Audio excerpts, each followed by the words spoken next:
be reminded of a line from a poem by W.B. Yeats. You know, the falconer cannot see the falcon.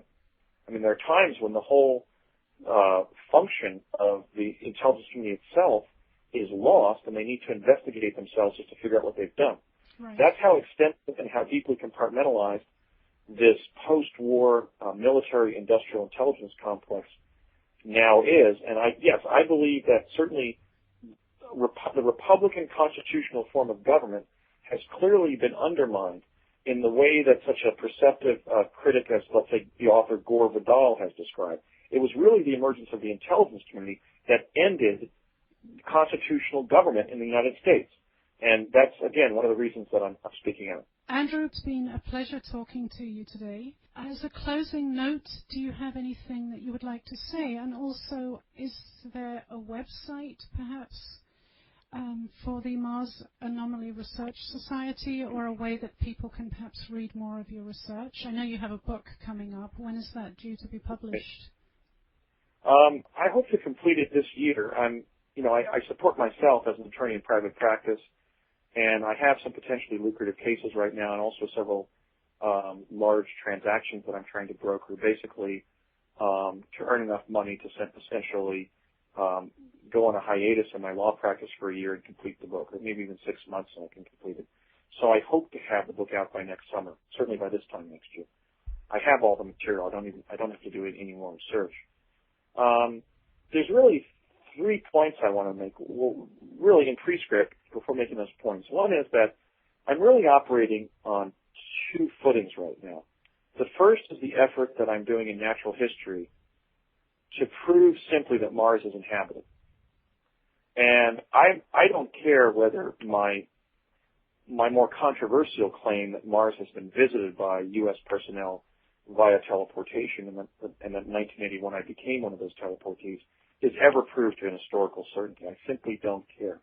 But what I care very deeply about is the fact that the planet that every 2 years comes closest to Earth is inhabited. It is inhabited by humanoid beings that both closely resemble us because they're our genetic cousins that we were separated from by the solar system catastrophe of 9500 BC, when debris elements from the Vela supernova explosion came into our solar system and essentially ended, or at least profoundly impeded, the civilization on Mars and on Earth. That was the great maritime civilization on Earth that built the Great Pyramid and the Sphinx. So I care about the fact that Mars has several types of humanoid species, different animal species that presently exist, have never existed, or are some hybrid of the living Earth species, or that are Earth species that are now extinct on Earth but still survive on Mars. And I also recognize, as somebody devoted to the overall cause of environmental law and policy on an international basis, that there are extremely precious ancient artifacts on Mars that we need to understand and interpret to understand the true history of our own solar system. And I would refer your listeners to Graham Hancock's excellent book, The Mars Mystery, to describe how vital it is that we need to understand the nature of those Egyptian-linked ruins on planet Mars and what they tell us about the history of our own solar system. Now, because Mars is inhabited, and even to save Earth, we're going to have to extend the ambit of environmental protection on an international basis to include an intergalactic basis. That is to say, we need to bring the other celestial bodies in our solar system under the umbrella of environmental protection that we're now trying to establish on planet Earth. That means that Mars, as an inhabited planet, environmentally speaking, needs to be protected from visitation, exploration, habitation, and possible colonization by Earthlings.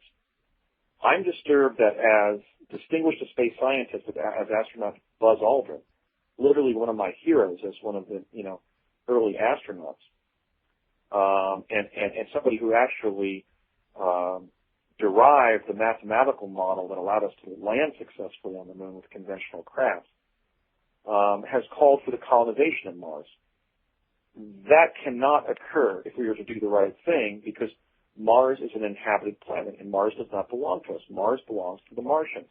Not only the Martian humanoids, but the other life forms there that we don't know necessarily are not sentient, highly intelligent beings just because they look like animals or some combination of animals that we find on Earth. Some of those animals on Earth may be very intelligent, sentient beings. I know that while there are statues up there, some of them are in fact life forms because some of the photographs capture them moving. And you see both a blur from where they were when the picture was starting to be taken and then a more congealed image of them when the photograph is finally, or the photo mosaic is finally resolved. And so I'm speaking out about Mars primarily because I want to promote the enactment of a Mars Protectorate Treaty under the United Nations. And that effort would be led by international lawyers who would be nominated by all of the principal spacefaring nations and groups of nations, to include the United States, Russia, Japan, China, India, and the European Union.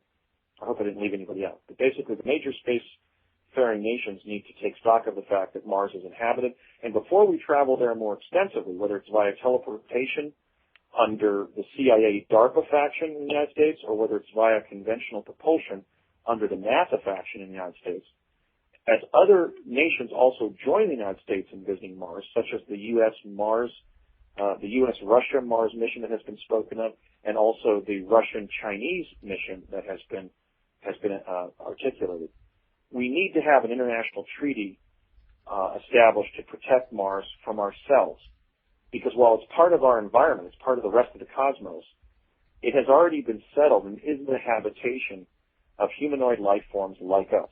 And we should apply the golden rule to the inhabitants of other planets. We should do by the inhabitants of other planets what we would wish they would do towards us as inhabitants of this beautiful planet Earth, which is unspeakably precious when you consider its natural bounty. And so I'm concerned that we start discussing this subject so that treaty is evolved. And my distinguished colleague, Alfred Lambrot Weber, one of our leading space lawyers and the founder of exopolitics as a social science discipline, I believe will be one of the principal architects of that treaty. Okay, so that's why I'm speaking out about Mars. In terms of my revelations about my experiences in Project Pegasus, there's really two objectives that I hope to achieve. One is I hope that in the telling of my experiences, everybody who hears my account will learn and see that teleportation was achieved 40 years ago and then kept secret by the U.S. government, and therefore we haven't been able to use it to modernize our transportation infrastructure as we may literally need to modernize it during the 21st century to stem global warming and survive as a planetary civilization. If we don't get a handle on greenhouse emissions, we could have a mass flooding event that would inundate the cities in which 70% of humanity resides. And that would be a mass disaster. Even if that didn't pitch us into a new ice age, that would be a mass disaster that would take centuries to recover from. We would be living in a water world rather than, this beautiful planet Earth that we enjoy today. And all these beautiful cities around the world and all of the potential they hold as human habitation would be crippled by flooding and possibly buried by massive deposits of snow and ice if we then were pitched into an ice age scenarios, as was articulated so brilliantly by Art Bell and Ridley Strieber in their book, The Coming Global Superstorm. Either scenario could occur. It would probably occur based on what season of the year it was when the mass flooding event occurred. We want to prevent that event from occurring, and in order to do so, we need to rethink our transportation and industrial infrastructure and make it non-polluting. Certainly the transportation part of that new infrastructure for the 21st century would include teleportation rather than conventional transit by planes, trains, and automobiles whenever possible. And also we would have to endeavor to make it safe, both in terms of not producing biological side effects from teleportation and just simply making it safe as a form of transit. And then the other thing I'm concerned about and that my Truth campaign is going to be focusing on is the fact that 40 years ago, working with a device originally invented by these two Vatican scientists, Ernetti and Gemelli,